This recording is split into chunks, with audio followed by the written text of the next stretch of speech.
ಹಾಂ ಸರ್, ನನ್ನ ಹೆಸರು ಉದಯ್ ಕುಮಾರ್ ಅಂದ್ಬಿಟ್ಟು. ಈ ಹೈಜೆನಿಕ್ ಸೀಡ್ಸ್ ಕಂಪ್ನಿದ ಛಾಯಾ ಅಂದ್ಬಿಟ್ಟು ಒಂದು ಕುಕುಂಬರ್ ವೆರೈಟಿ. ಇದನ್ನು ನಮ್ಮ ಯಶ್ ಅಂದ್ಬಿಟ್ಟು ರೈತರು, ತುಂಬ ಒಳ್ಳೆ ಗುಡ್ ರೈತರು ಅಂದ್ಬಿಟ್ಟು ಒಂದು ಒಳ್ಳೆ ವೆರೈಟಿ ಬೇಕಂತ ಕೇಳಿದರು. ಹಾಗಾಗಿ ಛಾಯಾ ಅಂತ ಒಂದು ಬ್ರ್ಯಾಂಡ್ನ ಇವ್ರಿಗೆ ಸಜೆಸ್ಟ್ ಮಾಡಿದ್ವಿ. ಬಟ್ ಇವತ್ತು ನಾವು ಸುಮಾರು ಕಡೆ ಫೀಲ್ಡ್ಗಳು ನೋಡಿದ್ದೀವಿ, ಸುಮಾರು ಕಂಪ್ನಿ ನೋಡಿದ್ದೀವಿ. ಈ ಒಂದು ವಾತಾವರಣದಲ್ಲಿ ಒಂದು ಏನು 38ರಿಂದ 40 ಡಿಗ್ರಿ ಟೆಂಪ್ರೇಚರಲ್ಲಿ ಇಷ್ಟೊಂದು ಗಿಡ ಬೆಳೆದಿರೋದು ಮತ್ತು ಈ ಈಲ್ಡಿಂಗು ನೋಡ್ಬೋದು ನೀವು. ನೋಡಿ ಇಲ್ಲಿ ನೋಡಿ, 1 2 3 4 5 6 7 8 9 10 ಕಾಯಿ ಒಂದೇ ಸೈಜು. ನೋಡಿ ಈ ಸೈಜ್ ನೋಡಿ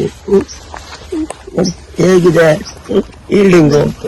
ತುಂಬಾ ನಮಗೊಂದು ಖುಷಿ ಏನಪ್ಪಾ ಅಂದ್ರೆ ಇಂಥ ಒಂದು ಸೀಡ್ಸ್ಗಳು ರೈತನ ಸಿಕ್ಕಿದೆ. ಯಾಕೆ ಪಾಪ ಅವನು ಚೆನ್ನಾಗಿರಬಾರ್ದು, ಖುಷಿ ಆಗುತ್ತೆ ನಮಗಂತೂ. ನೋಡಿ ಇದು ಈ ಕಾಯಿ ಅಷ್ಟೇನೆ ಬಹಳ ಖುಷಿ ಆಗ್ತದೆ ಸರ್. ತುಂಬಾ ಒಂದು ಕಂಪನಿಗೆ ಮತ್ತೆ ಈ ರೈತನಿಗೆ ತುಂಬಾ ಥ್ಯಾಂಕ್ಸ್ ಹೇಳ್ತಾ ಇದ್ದೀನಿ ಸರ್ ನಾನು.